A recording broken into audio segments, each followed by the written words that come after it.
അതുകൊണ്ടാണ് സാർ എല്ലാരും പറയാറില്ലേ കൈനീട്ട് നന്നായാൽ പിന്നെ ഇരിക്കാൻ സമയം ഉണ്ടാവില്ലെന്ന്. ഇങ്ങനെ ഒന്നിനു പുറകെ ഉണ്ടായിട്ട് വന്നാൽ നമ്മൾ അങ്ങനെ ആദ്യത്തേത് കണ്ടുപിടിക്കും. കുറച്ച് സംസാരം കൂടുതൽ അധ്വാനം. ഇവിടെ താനൊന്നും സംസാരിക്കണ്ട, അധ്വാനിച്ചാൽ മാത്രം മതി.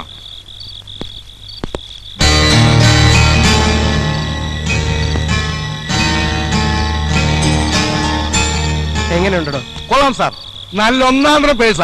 ഒരു 19 രൂപ വില വരും സാർ വെച്ചോ. ഇതിനകത്തുള്ള എമൗണ്ട് നമുക്ക് 50-50 ആയിട്ട് എടുക്കാം. ഞാൻ ഉദ്ദേശിച്ച ഈ പേഴ്സ് വെച്ച് ഞാൻ കൊലയാളികളെ കണ്ടുപിടിക്കും. ഇനി പറ, ഞാനൊരു മണ്ടനാണോടോ? ഒരിക്കലല്ല സാർ. എന്നാലാണ്. ഇത് വെച്ച് അവരെ കണ്ടുപിടിക്കുക അത്ര എളുപ്പമുള്ള കാര്യമല്ല. അതെ സാർ.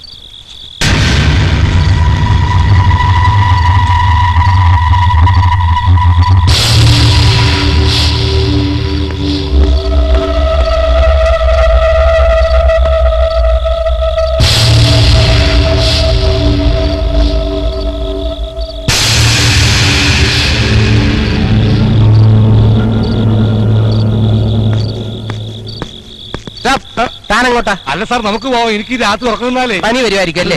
എന്നാലേ ഇന്ന് രാത്രി താൻ ഉറങ്ങണ്ട. ഒരു മർഡർ നടക്കുന്നത് രാത്രിയിലാണെങ്കിൽ ബോഡിക്ക് കാവൽ നിൽക്കേണ്ടത് പോലീസുകാരന്റെ ഡ്യൂട്ടിയാണ്. അതുകൊണ്ട് താൻ പുലർച്ചെ വരെ ഇവിടെ ഉണ്ടാവണം. ഞാൻ ഒറ്റയ്ക്കല്ലല്ലോ, കൂട്ടിന് ശവം. All the best. സാറേ, നാളെ രാവിലെ വരുമ്പോഴേ 2 ശവം കൊണ്ടുപോകാനുള്ള ഏർപ്പാട് കേട്ടോ. നല്ല സ്ഫടികം പോലത്തെ ശവം. എന്തോ ഒരു ആഹാരം കഴിച്ചിരുന്ന മനുഷ്യനാണ്. ഇപ്പൊ കിടക്കണ കിടപ്പ് കണ്ട, ശ്വാസം പോലും കഴിക്കാണ്ട്.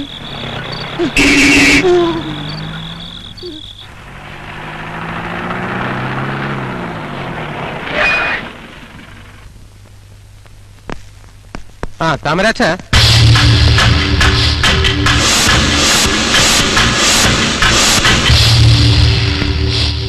അതിങ്ങെടുക്ക. സാറും തുടങ്ങിയ വീഡിയോ നോൺസെൻസ്. ആ എംബ്ലം ഇങ്ങെടുക്കണോ? എടോ, നമ്മൾ ഇവിടെ വന്നിരിക്കുന്നത് എന്തിനാണെന്ന് തനിക്ക് മനസ്സിലായോ? കാറ് വാങ്ങിക്കാൻ. ഇത് കണ്ടിട്ട് ഒന്നും തോന്നില്ല.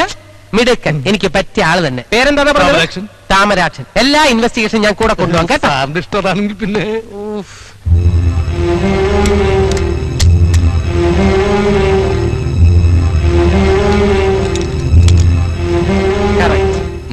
ഇത് ഈ കാറിൽ നിന്ന് തന്നെയാണ് വീണിരിക്കുന്നത്. സാർ, ഒരു പ്രൊമോഷൻ ഉറപ്പാ. ഇവൻ ഇപ്പൊ തന്നെ പൊക്കെടുത്ത് ലോക്കപ്പിൽ ഇട്ടാലോ? എടോ, ആരെങ്കിലും പൊക്കുന്നതിന് മുമ്പ് സ്വന്തം ആരോഗ്യസ്ഥിതിയോട് കണക്കിലെടുക്കാം. ആക്ച്വലി ഞാൻ ആ പൊക്കലിൽ ഉദ്ദേശിച്ചത്. ഏത് പൊക്കലിന്റെ കാര്യമായാലും തീരുമാനങ്ങളെല്ലാം ഞാൻ എടുത്തോളാം. എന്തെങ്കിലും മണ്ടത്തൊരു ആവശ്യം ഉണ്ടെങ്കിൽ ഞാൻ തന്നോട് ചോദിച്ചോളാം. അതല്ലേ നല്ലത്? അതെങ്ങനെ നല്ലതാവും? നല്ലതാവില്ലല്ലോ.